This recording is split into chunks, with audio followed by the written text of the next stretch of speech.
জন্য বলি নাই, এই অবৈধুল কাদের মানুষের অন্তরে যত কষ্ট দিয়েছে এত কষ্ট আর কেউ দেয় নাই। আমরা পরিষ্কার করে বলি, ওরা বলতো খেলা হবে, কিন্তু আসল খেলা যখন শুরু হলো ওদের খুঁজে পাওয়া গেল। আজ থেকে 5 বছর আগে আমার দিকে তাকান, এই যে এইরকম একটা মুরব্বী ভাই ভোটের দিনে চিন্তা করছে 8টার দিকে যেহেতু ভোট, ফজর নামাজ পড়ার পরে চিন্তা করেছে আমি আর ওযু নষ্ট করবো না। ওই ওযুটা আটকে দিয়ে 8টার দিকে ভোট দিতে গেছে। চাচা ভোট দিতে দেয় দেখে চাচা যাওয়ার আগে আর এক আল্লাহর ওলি এসে তাহাজ্জুদের নামাজ পড়ে দিয়ে গেছে। বোঝা যায় চাচা গেছে ফজরের ওযুতে ভোট দিতে, ওরা কাম সারতে কিসের ওযুতে? চাচা মন খারাপ করে চলে যাচ্ছে, ছেলে পেলে আবার এসে ডাকতে করতেছে, দাদা শোনেন বাড়ির যে চাচি নিষেধ করেন চাচিও যেন না আসে, তার কারণ চাচির ভোটও দেওয়া হয়ে গেছে। তখন চাচা বলতে কে বাবা তোমার চাচি মরে গেছে 6 বছর আগে। যখন 6 বছর আগে বলছে 6 বছর আগে তোমার চাচি মারা গেছে, আজকে কখন ভোট দিতে এসেছিল আমাকে ডাক দিলে দেবে একটু দেখা করতাম। আমার ভাইরা হাসার জন্য বলি নাই, এই গত 16 বছরে যেই নির্বাচন গুলো হয়েছে নিরপেক্ষ নির্বাচন যদি হইতো, জামাত বিএনপির প্রার্থীগুলো যদি মাঠে থাকতে পারতো, এরা এমপি মন্ত্রী হওয়া তো দূরের কথা, একটা মেম্বার পর্যন্ত হতে পারতো না।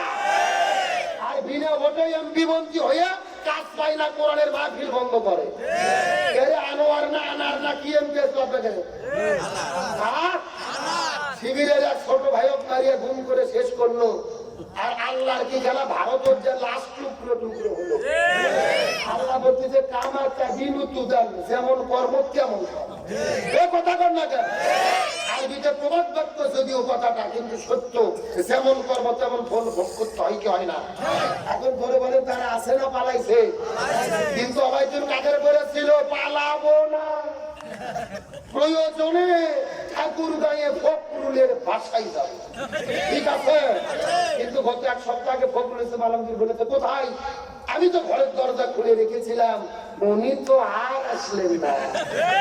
পালাবো না যাই না কবো দেখা, তাদের সারা দেশটা কেমন লাগে ফাঁকা ফাঁকা, এমপিরা সব কোথায় গেল কোথায় কাদের কাকা, তাদের সারা দেশটা কেমন লাগে ফাঁকা ফাঁকা। শুনছেন পুরো বোঝেন না, সবাই একটু বলেন লাগে ফাঁকা। পালাবো না যাই না করবো দেখা, তাদের সারা দেশটা কেমন লাগে ফাঁকা। আইন মন্ত্রী আটকে গেল আইনের ফাঁকে, দাড়ি সারা দরবেশের ভণ্ড ভণ্ড লাগে। শুনছি কত নেতা নেত্রী খাইতেছে ভাই ডান্ডা, বিচারপতি কালামানিকের ফাটিয়েছে তাই আন্ডা। খবর দেখছেন না, এই যে বিশাল বড় ঢের হাত দাড়ি, নাম কি দরবেশ বাবা, কি বাবা ময়না দাড়ি কাটে কিলিং সেট পালাতে গেছে আইনমন্ত্রীর সাথে করে নিয়ে, পোস্টারটা আইনমন্ত্রী ধরে ফেলেছে, কিন্তু ওই দরবেশ বাবা চেনে নিত, পুরো দাড়ি কেটে চেনা যাচ্ছে না। তখন আইনমন্ত্রী বলতেছে স্যার আমাকে একা কেন ধরলেন, এই যে দরবেশ বাবা আছে, বিএনপি জামাতের লোক যদি ধরা পড়ে, এরা চিন্তা করে আমি ধরা পড়ছি অন্য ভাই যেন ধরা না পড়ে, আর এরাই এমন দল করে ভাই, এরা চিন্তা করে একসাথে থেরাপি খাই। আর একটা ছিল কালামানিক, ছিলেন না বিচারপতি কালামানিক, একমাত্র আল্লামা সাঈদীকে যিনি ফাঁসি রায় দিয়েছিল, কোন বিচারপতি ফাঁসি রায় দেয়নি, এই বিচারপতি কালামানিক ফাঁসি রায় দিয়েছিল। আর টেলিভিশনে গিয়ে সবসময় বলতো কেন ফাঁসি দেওয়া হলো না, সাঈদী রাজাকার, কেন ফাঁসি হলো না। আল্লাহর কি খেলা, হাসিনা পালিয়ে যাওয়ার 15 দিন পরে 15,000 টাকা দিয়ে ছেলের যে নৌকা ভাড়া করছে, ভারতে পালিয়ে যাবে নদীর মধ্যে দিয়ে। আল্লাহর কি খেলা ভাই, যেই লোক 15,000 টাকা ভাড়া করছে, ওই লোক 15,000 টাকা গুনে নিয়ে ময়নাক জনগণক ধরিয়ে দিয়েছে।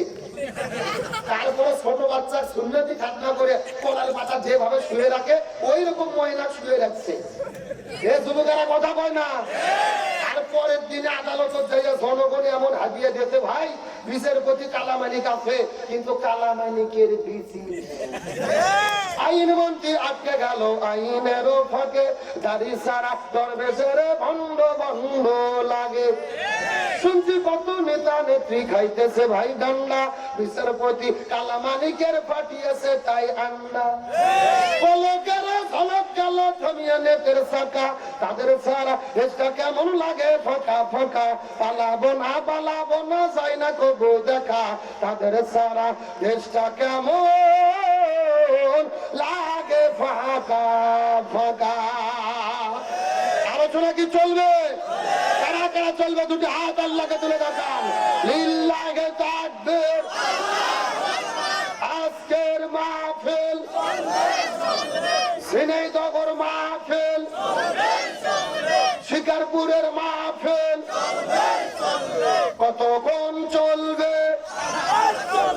সারা রাত। এটা কি হুজুর মার আওয়াজ নাকি? আমার বেলা সারা রাত নয়। আলোচনা যেহেতু শুরু করেছি, আর মিনিট 20-25 টাইম কি দেওয়া যাবে? বলেন দেওয়া যাবে? কিন্তু কোন ওটাউটি করা যাবে? তাহলে চিৎকার করে বলেন সাহাবী হানজালার কি গোসল বাকি? আমি অবশ্যই আলোচনাটা করব, বিশাল শিক্ষা নিয়ত আছে। তবে এখন যদি অনুমতি দেন মহিলাদের জন্য কিছু বলবো। এ মুরব্বি মুরব্বি, দুই মুরব্বি উঠলো কেন? এক নম্বর। আচ্ছা দেখি ওরা ফেরত আসে না চলে যায়? আগে লক্ষ্য করে আসবে। আল্লাহ স্যার তৌফিক দিক বলেন আমি। যদি অনুমতি দেন মহিলাদের জন্য 2 মিনিট কিছু বলবো। আমাদের কি বসার জায়গা আছে? হ্যাঁ, বহুত মহিলা আছে। ও মহিলাই বেশি। মহিলা আগে বললে মহিলাদের মধ্যে দিয়ে অস্ত্রতা। মা বোনদের 2 মিনিট টাইম দেওয়া যাবে? আমার প্রিয় বন্ধুগণ, মুসলমান ভাইরা গভীর মনোযোগ। আমার নবী যে মিরাজের রজনীতে সর্বপ্রথম চলে গেলেন জান্নাতুল ফিরদাউসের মধ্যে পরিভ্রমণ করার জন্য। ওই জান্নাত দেখার পরে আমার নবীজি জাহান্নামের মধ্যে চলে গেলেন। ওই জাহান্নামের মধ্যে যাবার পরে লক্ষ্য করে দেখতে পারে হাজার হাজার মহিলাদেরকে আগুন দিয়ে দাউ দাউ করে জ্বালানো হচ্ছে। ওই মহিলাগুলো চিৎকার করে চেঁচামেচি করতেছে, আর ওই সমস্ত মহিলাদের মাথার উপরে বসে থেকে কিছু কাকগুলো তাদের মাথার মগজগুলো ঠুকুরে ঠুকুরে ঠুকুরে খাচ্ছে। নবীজি দৃশ্য দেখার পরে মনের মধ্যে বড় কষ্ট পেয়ে গেলেন। নবীজি ডাকতে পারে, ভাই জিবরাইল, এই মহিলা কি এমন অন্যায় করেছে যার কারণে জাহান্নামের ভেতরে আগুন দিয়ে তাদেরকে দাউ দাউ দাউ দাউ দাউ দাউ করে জ্বালানো হচ্ছে? মাথার উপরে কাকগুলো বসে মাথার মগজগুলো খায়। এমন সময় জিবরাইল বলে, ইয়া রাসূলুল্লাহ, মনে কষ্ট নেবেন না, রাগ করবেন না। আল্লাহ তাআলা জানায়া দিয়েছে আপনার উম্মতের ভেতরে অধিকাংশ মহিলারা জাহান্নামে যাবে। অধিকাংশ গুলো মহিলাগুলো যাবে কোথায়? নিজের মনটা বড় খারাপ হয়ে গেল। জিবরাইলকে ডাকতে বলে, ও ভাই জিবরাইল, অধিকাংশ মহিলা কেনই বা জাহান্নামের মধ্যে যাবে? এর পিছনে কারণটা কি দয়া করে বলো তো দেখি। জিবরাইল ডাকতে বলে, ইয়া রাসূলুল্লাহ, অধিকাংশ মহিলা জাহান্নামের মধ্যে যাবে, এর পিছনে অনেকগুলো কারণ রয়েছে। তার ভেতরে প্রধানত কারণ হলো 2টা। জোরে বলেন কয়টা? সাউন্ড নাই। এই যে আমি বসে আছি মাঝখান দিয়ে সোজা, ডান দিকে এক ভাগ, বাম দিকে আর এক ভাগ। আপনারা মুখ বন্ধ করে থাকেন, আপনারা বলেন তো দেখি অধিকাংশ মহিলা জাহান্নামে যাবে, তার পেছনে কারণ হলো কয়টা? আরো জোরে। আপনারা মুখ বন্ধ করেন, আপনারা বলেন তো দেখি অধিকাংশ মহিলা জাহান্নামে যাবে, তার পেছনে কারণ হলো কয়টা? ভাগ করে যেটা ফোন ধরতে তারপরে আপনার হিসেবে করতেছেন না। আমার বন্ধুগণ, মুসলমান ভাইরা গভীর মনোযোগ। আর বেশি কোন কষ্ট আপনাদেরকে দেব না, কয়েক মিনিট মনোযোগ দেন। ডানে যারা আছেন কথা বলবেন, বামে যারা আছেন কথা বলবেন, মঞ্চে যারা আছেন তারাও কথা বলবেন, চতুর্দিকে যারা বসে আছেন তারাও কথা বলবেন। সবাই মিলে চিৎকার করে বলেন তো, অধিকাংশ মহিলা জাহান্নামে যাবে, তার পেছনে কারণ হলো কয়টা? আরো জোরে। জোরে বলো না। এই 2টা কারণগুলো কি কি জানার দরকার আছে না নাই? বলে জিবরাইল, এই 2টা কারণের ভেতরে প্রথম নম্বর কারণ কি বলো তো দেখি, যেই কারণে মহিলাগুলো জাহান্নামের মধ্যে যাবে জানতে চাই। জিবরাইল বলে, ইয়া রাসূলুল্লাহ, এই 2 কারণের মধ্যে প্রথম নম্বর কারণ হলো যেই মহিলাগুলো মাথার চুলগুলো বের করে আদ্রা পাদ্রা বের করে বেপরদা অবস্থায় রাস্তাঘাটে ঘোরাফেরা করে, এই সমস্ত মহিলাগুলো জাহান্নামের মধ্যে যাবে। তার মানে বোঝা গেল বেপরদা নারী যারা জাহান্নামে যাবে তারা। এ শুনছেন কোন বোঝেন না? চিৎকার করে। বেপরদা নারী যারা, বেপরদা নারী যারা, বেপরদা নারীর স্বামী যারা, বাঙালি কথা বলে না। আমরা হুজুরা যখন ওয়াজ করি অধিকাংশ মহিলা জাহান্নামে যাবে, কিছু কিছু পুরুষ মানুষ গগল বাজায় যে যাক মহিলাগুলো যাই যাক, আমরা তো পাইছি না। এরকম লোক নেই আছে? হাদিসের ব্যাখ্যা আসলে বোঝায়। গভীর মনোযোগ লক্ষ্য করুন। আমার নবী তো বলেছেন একটা মহিলা যদি জান্নাতে যায়, ওই মহিলা একা যাবে না, ওই মহিলাটির সঙ্গে কমপক্ষে 4 জন পুরুষ জাহান্নামের মধ্যে যাবে। একটা মহিলা যদি জাহান্নামে যায়, এর সঙ্গে কমপক্ষে 4 জন পুরুষ জাহান্নামে যাবে। জোরে বলেন কতজন? আরো জোরে। 4 জন কারা কারা জানার দরকার আছে না নাই? আর আপনাদের মধ্যে 4 জনের একজন আছে কিনা বের করার দরকার আছে না নাই? মুসলমান গভীর মনোযোগ, সময় কম, শর্টকাটের মধ্যে বলবো। একটা মহিলা যদি জাহান্নামের মধ্যে চলে যায়, তার সঙ্গে কমপক্ষে 4 জন পুরুষ জাহান্নামের মধ্যে যাবে। তার মধ্যে 1 নম্বর হলো বাবা। মুখস্থ করেন, 1 নম্বর হলো বাবা। একটা মেয়ে যদি জাহান্নামে যায়, এই মেয়েটি একা জাহান্নামে যাবে না, ওই মেয়েটি তার বাবার অধীনে ছিল। ওই বাবা মেয়েটিকে পর্দা করতে বাধ্য করে নাই, পর্দা করার জন্য শাসন করে নাই। এই জন্য মেয়েটি বেপর্দা হবার কারণে যদি জাহান্নামে চলে যায়, একা জাহান্নামে যাবে না রে, ওই মেয়েটির সঙ্গে বাবাকেও জাহান্নামে যেতে। এখন গভীর মনোযোগটা লক্ষ্য করে বোঝার চেষ্টা করবেন। এই ছেলেটাও এমন মুরব্বী আছে, মাথার মধ্যে টুপি, মুখের মধ্যে দাড়ি, ওয়াজ করতে 6 বার, সামনের কাতারে নামাজ পড়ে, মাথাতে নামাজ পড়তে পড়তে কালো দাগ তুলে ফেলেছে। অথচ একটা সুন্দরী মেয়ে আছে, দেখতে যেন পরিমণি, মানে পরিমণির মতো ড্রেস আপ, জিন্সের প্যান্ট, শার্ট, গেঞ্জি, পর্দার কোনো বালাই নাই। স্কুল করে, ভার্সিটি করে, রাস্তাঘাটে ঘোরাফেরা করে, পার্কে গিয়ে বয়ফ্রেন্ডের সঙ্গে সময় পার করে। আর ওর বাবা খুবই ভালো, 6 বার হজ করে মসজিদের মধ্যে নামাজ পড়ে। এইরকম নামাজি আমাদের দেশে আসে না নাই? গভীর মনোযোগ ভালো করে বোঝার চেষ্টা করবেন।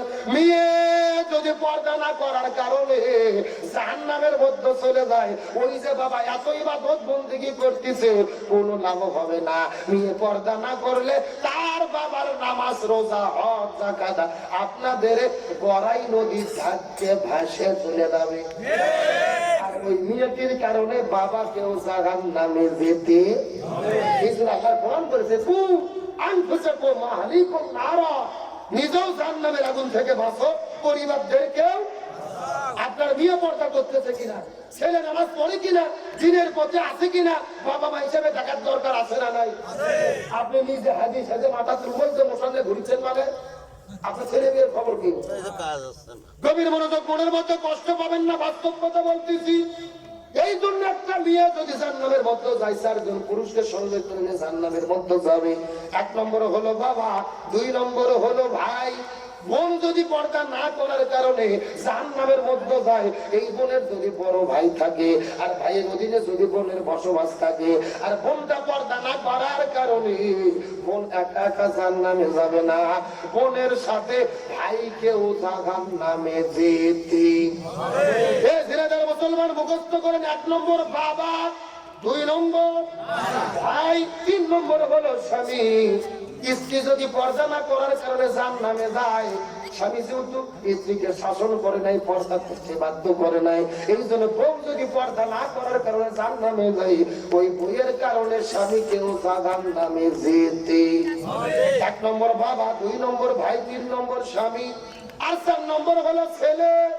কোন মাও যদি পর্দা না করে, এই মায়ের বসবাস যদি বড় ছেলের অধীনে হয়, ছেলে যদি মাকে পর্দা করতে না বলে, ছেলে যদি মাকে পর্দা করতে বাধ্য না করে, বাবা মরে চলে গেছে কিন্তু বড় ছেলের অধীনে মায়ের বসবাস, ওই বড় ছেলের অধীনে মাও জমিনে বসবাস করে, ছেলে মাকে পর্দার কথা বললো না, এই মা পর্দা না করার কারণে যদি জাহান্নামে যায় রে, ওই মা একা জাহান্নামে যাবে না, মার কারণে ছেলেটিকেও জাহান্নামে যেতে।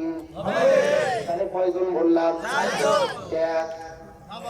কেড়ে মুখস্থ করলে গুণ হবে? জটিল ওয়াজ করতেছি, সারা জীবন কাজে লাগবে। 1 নম্বর হলো বাবা, 2 নম্বর ভাই, 3 নম্বর স্বামী, 4 নম্বর ছেলে।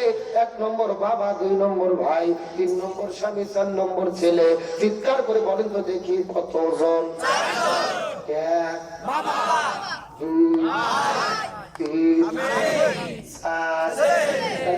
করে বলেন পর্দার দরকার আছে না? কথাগুলো সুন্দর করে বোঝার চেষ্টা করবেন। এই যে ওয়াজ করলাম অধিকাংশ মহিলা জাহান্নামে যাবে, এই কথা শোনার পরে মনে মনে খুশি হলাম। কিন্তু এখন মিল করে দেখেন এই 4 প্রকারের ভেতরে আমরা যদি আমাদের জীবনের সঙ্গে মিল করি, গবেষণা করে দেখব, মাও পর্দা করলে বউ পর্দা করে না, বউ পর্দা করলে মেয়ে পর্দা করে না, মেয়ে পর্দা করলে আমার মাও পর্দা করে না। তার মানে বোঝা গেল আমরা 4 প্রকারের দিক থেকে সম্পর্ক করলে আমরা কোনো না কোনো দিক দিয়ে ধরা খাইয়ে বসে আছি। দেখেন হয়তো মাও পর্দা করে, খুবই ভালো, বয়স হয়ে গেছে, বউ করে না, বউ করলে বিয়ে করে না, মেয়ে করলে ভুল করে না। তার মানে কোনো না কোনো দিক দিয়ে আমরা ধরা খেয়ে বসে আছি। তার মানে বোঝা গেলে হাদিসের ব্যাখ্যায় বোঝা যায় ঝিনাইদহের ভেতরে অধিকাংশ মহিলা যদি জাহান্নামে যায়, অধিকাংশ মহিলা একা একা জাহান্নামে যাবে না। ওই অধিকাংশ মহিলার কারণে এই ঝিনাইদহ জেলার অধিকাংশ পুরুষরা জাহান্নামে যাবে। এবার ঠিক আছে, আসতে হবে ঠিক। তাহলে আমরা যদি জাহান্নামের আগুন থেকে বাঁচতে চাই, আমাদের ওই গাড়ি ওদেরকেও হেফাজত করতে হবে। কথা কি বোঝা গেছে? তাহলে বলেন পর্দার দরকার আছে না নাই? কিন্তু ঝিনাইদহ জেলার সব মা বোনেরা কি পর্দা করে? ঝিনাইদহ জেলার মা বোনদের ধরন বলিতে লাগে সরম সকালবেলা, আরে সকালবেলা বোরকা পরে, বিকেল বেলা ওড়না নাই দাদা ভাই, ডিজিটাল দেশ বুঝিয়ে টাই। দেখবেন সকালে এমন ভাবে বরকা পড়েছেন আর কোনো বুদ্ধি নেই, আর বিকেলে বরকা তো দূরের কথা, একটা ওড়না পর্যন্ত দাওয়াত দেয় না। ওড়না যদি আমার দিকে থাকেন থাকেন এদিক থাকেন এরকম একেবারে পেঁচে পেঁচে দড়ির মতো সেবন করে চকলেটের মতো মোড়াইয়া লাশ বানাইয়া গলার মধ্যে দিয়ে পেছন দিকে ফেলে দেয়। আছে আছে আছে, বলেন তো পেছনে ঢাকার কি কোনো কিছু আছে? তাহলে বলেন তো এগুলো পর্দা না বাটপারি? আরে নারী গুলো ঘরের শোভা স্বামীর সেবা করে, এখন উল্টো দেখি নারীরা সব স্বামীকে ধরে মারে। ঠিক কারা কারা ভয়েরা তোমার কাছে হাত উঠান তো দেখি, এ উঠেন উঠেন, একজন নাই, সব তো আল্লাহর ওলি বসে আছে। কিন্তু অধিকাংশ স্বামী দিনে কিংবা রাতে বইয়ের কাছে মার খেয়ে বসে আছে। কিন্তু লোক যেতে বলেন আমার দিকে তাকান, এই দেশের স্বামীকে মারা যেরকম বউ আছে, বউকে মারা স্বামী আছে না নাই?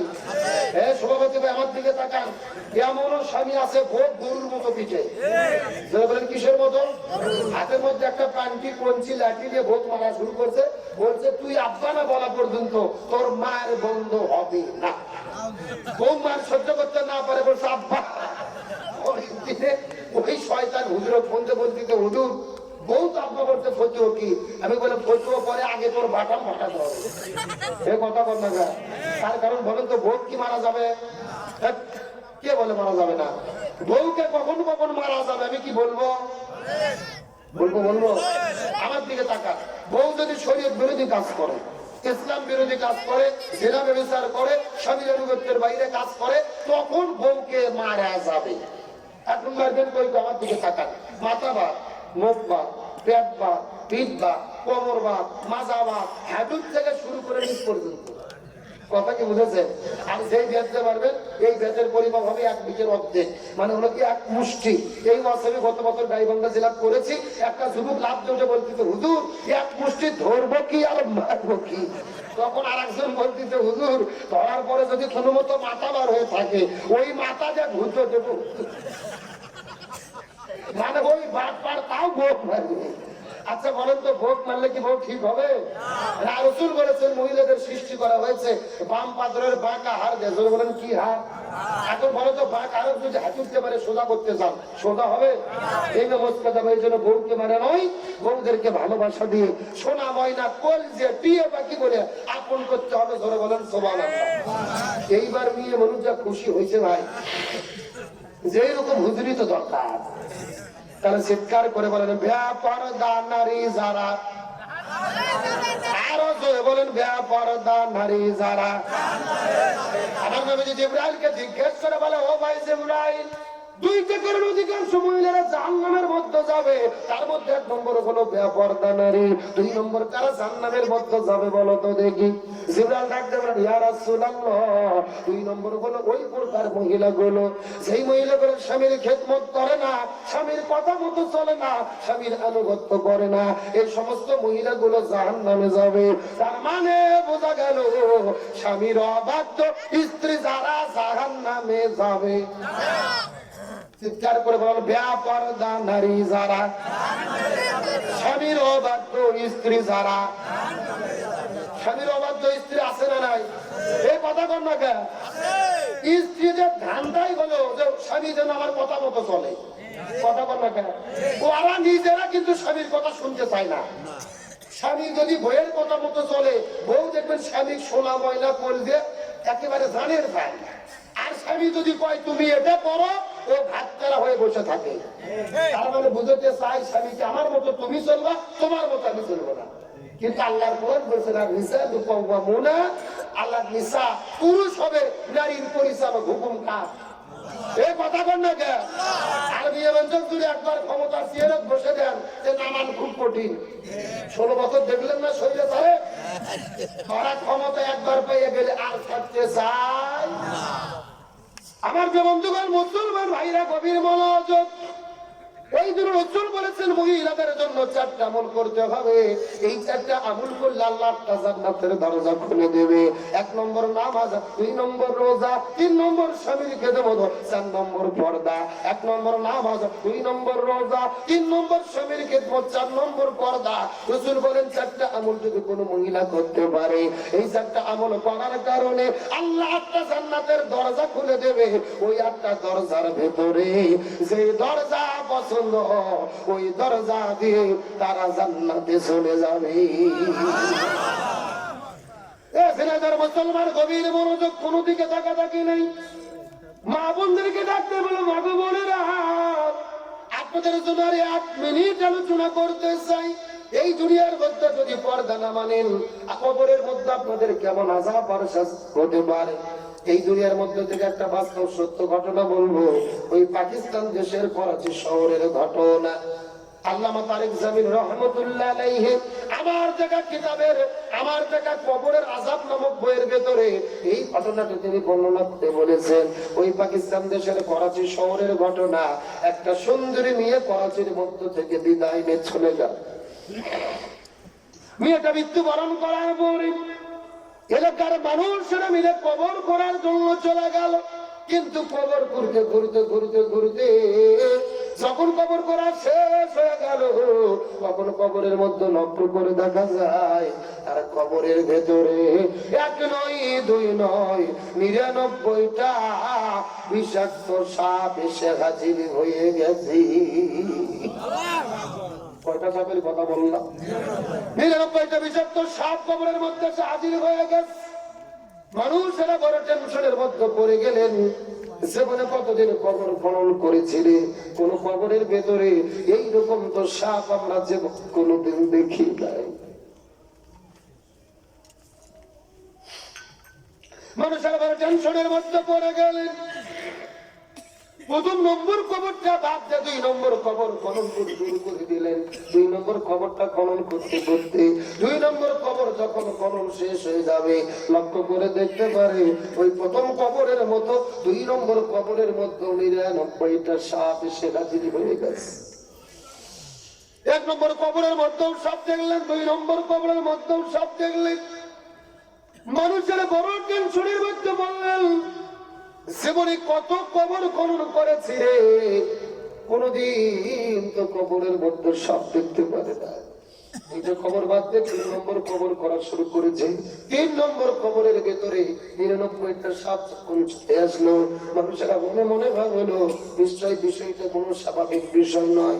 এলাকার মধ্যে জানাজানি হয়ে গেল। চতুর্দিক থেকে হাজার হাজার লক্ষ লক্ষ মানুষ কবর দেখার জন্য ভিড় জমানো শুরু করলো। এলাকার বড় বড় মুফতি মুহাদ্দিস ফকিরদেরকে ডাকা হলো। ওই পাকিস্তান দেশের ভেতরে বড় বড় আলিম আর মুফতিদেরকে ডাকা হলো। ফতুয়া দেন তো দেখি কবরের মধ্যে কেন সাপ চলে আসলো, এর পেছনে কারণটা কি, আমাদের জন্য করণীয় কি।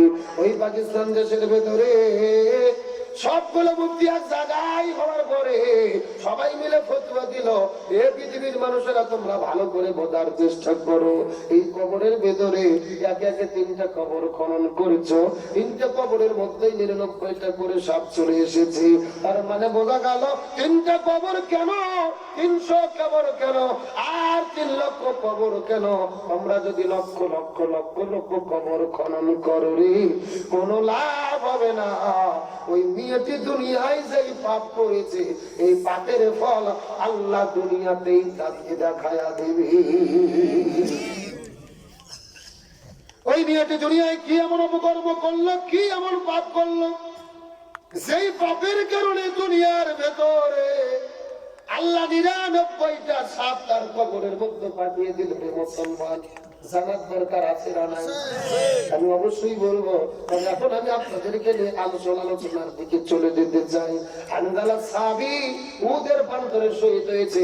স্ত্রী কান্না করে, তার কি গোসল বাকি? মুসলমান গভীর মনোযোগ, দীর্ঘক্ষণ ধরে সেই আলোচনাটা করতেছিলাম, সেই মেসেজটা আপনাদেরকে দেওয়ার জন্য। পুরো আলোচনা যদি ভুলে যান আমার কোন আপত্তি নাই, শেষ কথাটা মাথার মধ্যে ঢোকানোর চেষ্টা করেন। মেয়েটি কান্না করতে করতে বলে, ইয়া রাসূলুল্লাহ, আমার স্বামী বিদায় নিয়ে চলে গেছে, আমার স্বামীর জন্য আপনি একটু গোসলের ব্যবস্থাটা করে দেন। নবী সাহাবীদেরকে বললেন, হানজালার লাশটা তোমরা খুঁজে বের করো, আর ফরজ গোসল বাকি থাকে, গোসলের ব্যবস্থাটা করে দিতে হবে। সাহাবীরা চতুর্দিকে তল্ল বিতল্ল করে খোঁজা শুরু করলেন, কিন্তু দুর্ভাগ্যজনক ব্যাপার হলো পুরো মদিনা শহরের ভেতরে 1 নয় 2 নয় 3 বার তন্ন বিতন্ন করে খোঁজা হয়েছে, কিন্তু হানজালার লাশটা খুঁজে পাওয়া যায়। বুঝে বড় টেনশনের মধ্যে পড়ে গেলেন। সাহাবীরা আসার পর বলে, ইয়া রাসূলুল্লাহ, পুরো মদিনা খুঁজেছি, আমরা কোথাও হানজালার লাশ খুঁজে পেলাম না। রাসূল ডাকতে বলে, সাহাবীরা রে, উদের প্রান্তরে চতুর্দিকে তোমরা ভালো করে খোঁজো।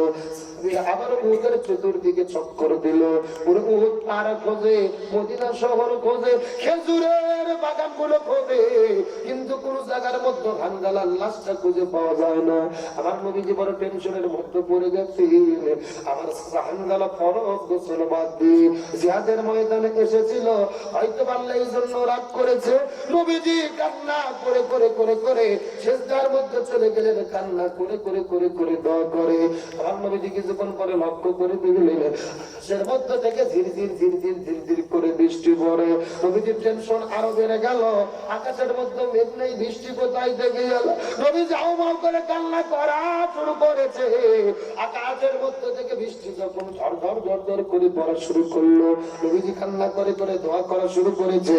আল্লাহর পক্ষ থেকে জিবরাইল আসার পরে বলে, ইয়া রাসূলুল্লাহ, আপনি টেনশন করবেন না, আপনি রাগ করবেন না। আপনার চাচা হানজালা বাসর ঘরের মধ্যে বউ রাখার পরে ফরজ গোসল বাদ দিয়ে জিহাদের ময়দানে আসার পরে যুদ্ধ করতে করতে সংগ্রাম করতে করতে জমিন থেকে বিদায় নিয়ে চলে গেছে। আল্লাহ হানজালার উপরে এত বেশি রাজি খুশি হয়েছে, আল্লাহ জান্নাতের মধ্যে থেকে ফেরেশতা পাঠায়া হাউজে কাউসার জমজমের পানি দিয়ে ওই হানজালার গোসলের ব্যবস্থাটা আল্লাহ করে দিয়েছে। লিল্লাহি তাকবীর। ওখানে আপনি টেনশন করবেন না, জান্নাতের মধ্য থেকে ফেরেশতা আসার পরে আপনার চাচা হানজালা আল্লাহ তাআলা গোসলের ব্যবস্থাটা করে দিয়েছে। নবীজি কথা শোনার পরে সিজদা থেকে দাঁড়িয়ে মুস্কি মুস্কি হাসা শুরু করলেন। হানজালার স্ত্রী রাখতে বলে, ইয়া রাসূলুল্লাহ, এই মাত্র তো আপনি কান্না করে করে দোয়া করলেন, এখনই কেন আবার আপনি মুস্কি মুস্কি মুস্কি মুস্কি হাসতেছেন? রাসূল রাখতে বলে, নববধূরি, তোমরা নবী, আমি নবী, তোমরা নবী না। আমি যা জানি তোমরা তা জানো না, আমি যা দেখি তোমরা তা দেখো না। ও গো নববধূরি, তোমার স্বামী হানজালা মরে নাই, মরে নাই, হানজালাকে আল্লাহ অমর বানায়া দিতে। ওয়ালা তাকুলু লিমান ইয়াকুতালু ফি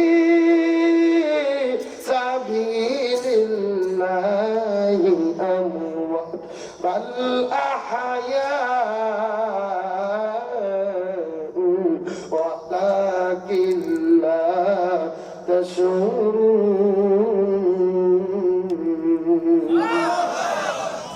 আল্লাহ তাআলা ডাকতে বলে পৃথিবীর মানুষেরা রে, দিনের জন্য যারা জীবন দেয় এরা মরে না, এরা মরে না, এরা মরে না রে, এরা মরে না। আল্লাহর জন্য দিন কায়েমের আন্দোলন করতে গিয়ে যারা লড়াই সংগ্রাম করে জীবন দিয়ে চলে যায় এরা মরে না রে, এরা মরে না, এরা হলো জিন্দা, এরা হলো জিন্দা, এরা হলো জিন্দা। দিনের জন্য, ইসলামের জন্য, এই জমিনের মধ্যে দিন কায়েম করার জন্য জীবন দিয়ে চলে যায় এরা মরে না। আল্লাহ এদের জান্নাতের ভেতরে সবুজ পাখি করে রাখে। আমরা বিশ্বাস করি এই বাংলার জমিনে ইসলামী আন্দোলনের বীর সিপাহীরা কোরআনের পাখিকে হত্যা করে পরিকল্পিতভাবে জমিন থেকে বিদায় করে দিল। আমাদের নেতৃবৃন্দদের গলার মধ্যে ফাঁসি করে ঝুলাইয়া জমিন থেকে বিদায় করে দিয়েছে রে, এরা মরে না। যতদিন বাংলাদেশে থাকবে এই দেশের ইমানদার মুসলমানেরা এই নেতাদেরকে স্মরণ রাখবে। আমার নবীজি লক্ষ্য করে দেখতে পারেন উহুদের প্রান্তরের ভিতরে কিছু সাদা পোশাকধারী, একদল সাদা পোশাকধারী খাটুনির উপরে একটা লাশ নিয়ে উহুদের প্রান্তরে অবতীর্ণ হল। নবী আস্তে করে চলে গেলেন। খাটুনির মধ্যে যাওয়ার পরে লক্ষ্য করে দেখে হানজালা সাহাবী মাথার চুলের মধ্যে থেকে top top top top top করে পানি পড়তেছে।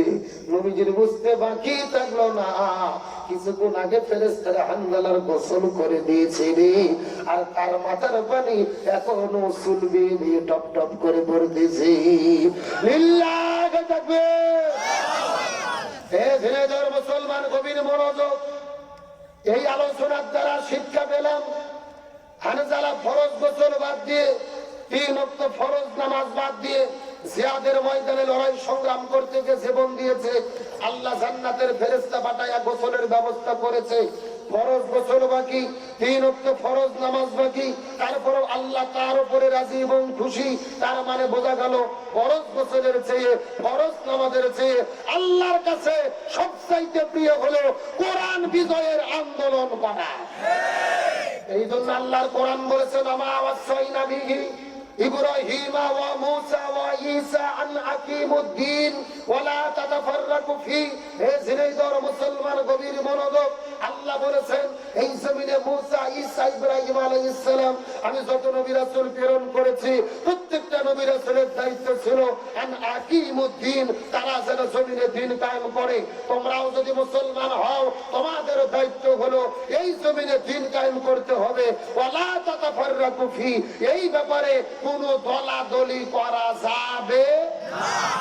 আপনি পৃথিবীর সবকিছু দলাদলি করতে পারেন, কিন্তু আল্লাহর জমিনে আল্লাহর দ্বীন কায়েম করতে হবে। এই ব্যাপারে কোন মত পার্থক্য চলবে না। আর হুকুম গভীর মনোযোগ, ভালো করে বুঝবেন। আল্লাহর কোরআন বলেছেন আকিমুস সালাহ, 82 জায়গায় আল্লাহ নামাজ পড়ার কথা বললেন, কিন্তু নামাজ কায়েমের ব্যাপারে ওয়ালা তাতাফাররাকু ফি, তোমরা দলাদলি করো না, এমন কথা আল্লাহ কোরআনের কোন জায়গার ভেতরে বলেনি। আল্লাহর কোরআন বলেছে কুতিবা আলাইকুমুস সিয়াম, রমজান মাসে রোজাকে ফরজ করে দিলাম, কিন্তু রোজা রাখার ব্যাপারে ওয়ালা তাতাফাররাকু ফি, তোমরা দলাদলি করো না, এমন কথা আল্লাহ কোরআনে বলেনি। আল্লাহর কোরআন বলেছেন ওয়ালিল্লাহি আলান নাসি হিজ্জুল বাইত, যদি সামর্থ্য থাকে হজ করো, কিন্তু হজ করার ব্যাপারে ওয়ালা তাতাফাররাকু ফি, দলাদলি করো না, এমন কথা আল্লাহ কোরআনে বলেনি। আল্লাহ নামাজ, রোজা, হজ, যাকাত, জিকির কোন ব্যাপারে ওয়ালা তাতাফাররাকু ফি বললেন না। দ্বীন কায়েমের ব্যাপারে আল্লাহ কেন ওয়ালা তাতাফাররাকু ফি বললেন? তার কারণ হলো আল্লাহ খুব ভালো করে জানে নামাজ, রোজা, হজ, যাকাত এইগুলো নিয়ে কোনো দলাদলি হবে না। যত দলাদলি হবে এই জমিনে দ্বীন কায়েমের আন্দোলন নিয়ে। আল্লাহর বক্তব্য কি মেলে? একটা বুড়ো চাচা 80 বছর নামাজ পড়ে, 80 বছর ধরে, মাথার টুপি, মুখের মধ্যে দাঁড়িয়ে, ওই চাচা যে একটা হুজুর বলতেছে চাচা বাংলাদেশে কোরআনের শাসন কায়েম করতে হবে, কোরআন যে বাংলাদেশ চালাতে হবে, ওই বুড়ো চাচা লাভ দেবে কাঁপতে কাঁপতে বলতেছে এই হুজুর রাজনীতি করে রে। কথা কন, তার মানে ওর কাছে নামাজ ভালো লাগে, ওর কাছে হজ ভালো লাগে, ওর কাছে জিকির ভালো লাগে, কিন্তু আল্লাহর জমিনে আল্লাহর দ্বীন কায়েম ভালো লাগে না। একেবারে সোজা কথা, যার কাছে নামাজ রোজা হজ যাকাত ভালো লাগে, আল্লাহর জমিনে আল্লাহর দ্বীন কায়েম ভালো লাগে না। এরাই হলো টাটকা মুনাফিকের গোষ্ঠী। তার কারণ মুনাফিকের সর্দার ছিল আব্দুল্লাহ ইবনে উবাই। কেন মুনাফিকের সর্দার হলো? কারণ হলো দুইটা। এক নম্বর, নবীর নেতৃত্ব মানেনি, আর দুই নম্বর, জমিনে দ্বীন কায়েমের বিরোধী করেছে। সুতরাং আজকের আলোচনা থেকে পরিষ্কার করে বলতে চাই, ছেলে দাও মুসলমান, আকিমুস সালাহ, নামাজ যেমন ফরজ, আকিমুদ্দিন, দ্বীন কায়েমও তেমনি ফরজ। এই বাংলার জমিনে শান্তির জন্য কোরআন লাগবে। স্বাধীনতার জন্য বছর পার হয়ে গেছে, একদল ক্ষমতায় এসেছে, আর একদল চলে গেছে। শান্তির জিকির করেছি, আমরা শান্তি পাইনি। শান্তি কায়েমের জন্য আজকের মাহফিল থেকে ঘোষণা করতে চাই, আগামীতে বাংলার জমিনে সব দল দেখা শেষ। আগামীতে আলেমদের নেতৃত্বে কোরআনের বাংলাদেশ। এই কোরআনকে বিজয়ের আন্দোলন করে এই জমিনে কোরআন কায়েমে কাজ করতে করতে কারা কারা যে দুটো হাত আল্লাহকে তুলে দেখান।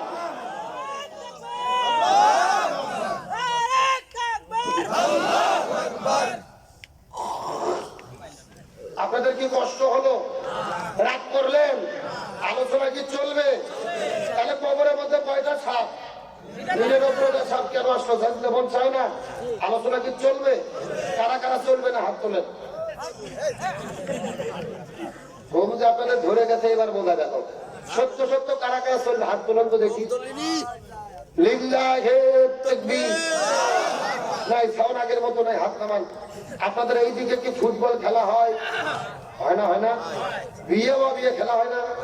এক পাশে যারা বিয়ে করছে বিয়ে তো, আর এক পাশে যারা বিয়ে করেনি ওয়া বিয়ে, এরকম খেলা হয় না?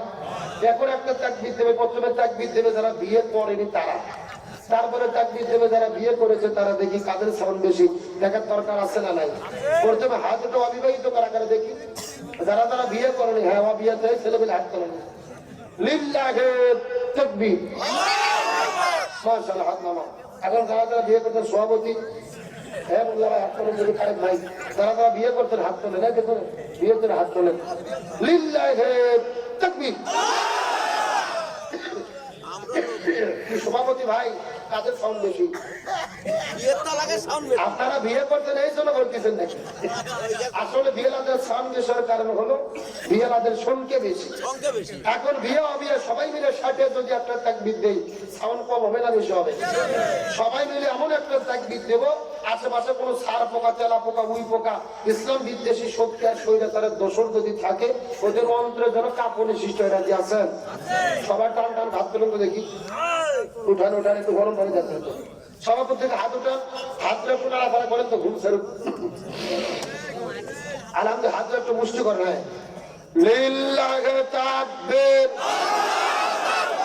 আল কোরআনের আলো সংসদে জালো, সারা বাংলায় জালো, সারা বিশ্বে জালো, দুনিয়ার মুসলিম লিল্লাহে তাকবীর। আলহামদুলিল্লাহ ভাই, আমার কলিজা ঠান্ডা হয়ে গেছে। রাত বাজতেছে 2 মিনিট কম 12টা, আর আপনাদের চোখের দিকে চেয়ে মনে হচ্ছে সন্ধ্যে 7টা বাজে। রাত 12:15 কোন দিকটা পার হয়ে গেছে আমরা বুঝতেই পারিনি। আমার মন বলতেছে আজকের মাহফিল আল্লাহর দরবারে কবুল হয়ে গেছে। আমিন বলেন। আপনারা কি কষ্ট পেয়েছেন? আমি আরো কিছুক্ষণ আলোচনা করব, কবরের বিষয়টা বলবো। তার আগে জিজ্ঞেস করে আজকের মাহফিল হয়তো আপনার খুশি না বেজার? কারা কারা বেজার হাত তোলেন তো দেখি। এই দুইজন সত্য সত্য কারা কারা খুশি, একটা আমার কষ্ট করে হাত তোলেন, চিৎকার করে বলেন ইয়া রাব্বাল আলামিন। আজকের মাহফিলকে আপনি কবুল করে নেন। এই মাহফিলে ওসিলা করে আমাদের সবাইকে মাফ করে দেন। এই মাহফিলে আমাদের সামর্থ্য মতো দান করা তৌফিক দেন। বলেন আমিন। হাতগুলো মুষ্টি করেন, মুষ্টি হাত আস্তে আস্তে নামায়া নামায়া নামায়া পকেটে ঢোকান। আমি 2 ঘন্টা ওয়াজ করছি, প্রয়োজনে আরো 30 মিনিট হবে, কোনো সমস্যা আছে? একটা লোক উঠবেন না, শত শত মানুষের মধ্যে 1 মিনিটের ভেতরে কেউ উঠবেন না। এখন যারা উঠবে মনে করবেন মসজিদ এবং মাহফিলের বিরোধিতা করে চলে গেল। আমি মাত্র 10 জন লোক চাই, কে আছেন হুজুর? এই মসজিদ এই মাহফিল করেছে যুবক ছেলে পেলে, কারা আছেন এই মাহফিল এই মসজিদে? 1 লক্ষ টাকা দেবেন, 50,000 দেবেন, 20,000, 10,000, 5,000, 2,000, কমপক্ষে একটা করে 1000 টাকা। 10 জন ব্যক্তি হাত তুলবেন, পারলে নগদে দেবেন, না হলে বাকিতে লিখে দেবেন, কাল পরশু দিয়ে দেবেন। মাত্র 10 জন লোক একটা করে 1000 টাকা। রাসূলের 10 জন সাহাবী ছিল, বেঁচে থাকা অবস্থায় জান্নাতের সুসংবাদ পেয়েছে। এই 10 জন সাহাবীর নাম ধরে ধরে আমি দোয়া করে দেব। কারা কারা আছেন একটু হাত উঠান। ওই যে নাম কি? ঈশান মোল্লা। লিল্লাহি তাকবীর। ঈশান মোল্লা 1000 টাকা জোরে বলেন মারহাবা। আল্লাহ কবুল করুক। আমিন। নাম কি? আরিফুল। মোল্লা নাই তোমার? আরিফুল ইসলাম 1000 টাকা। লিল্লাহি তাকবীর। 2 নম্বর আরিফুল ইসলাম ভাই, আল্লাহ কবুল করুক। আমিন। হয়ে গেল 2 জন। 3 নম্বরে কারা আছেন? আশরাফ ভাই কত? মঞ্চে বসে এখানে ছিল হবে? আরো 2000 টাকা দেন। বিএনপি নেতা নাকি? ক্ষমতার চাপে আসছিল। লিল্লাহি তাকবীর। আশরাফুল ভাই 2000 টাকা জোরে বলেন মারহাবা। আল্লাহ দানকে কবুল করেন, জানে মালে বরকত দান করেন বলে আমিন। আগে আর কোন ভাই না? এই বড় ভাই তো মুখ ভাঙেন না। নাম কি? লিল্লাহি তাকবীর। শামীম ভাই 1000 টাকা জোরে বলেন মারহাবা। আল্লাহ কবুল করুক বলে আমিন। এই ধান কাছে যারা চেয়ারে বসে আছে সবার নামে 2000 করে লেখেন, যেন অন্তত 1000 চেয়ারে 10 টাকা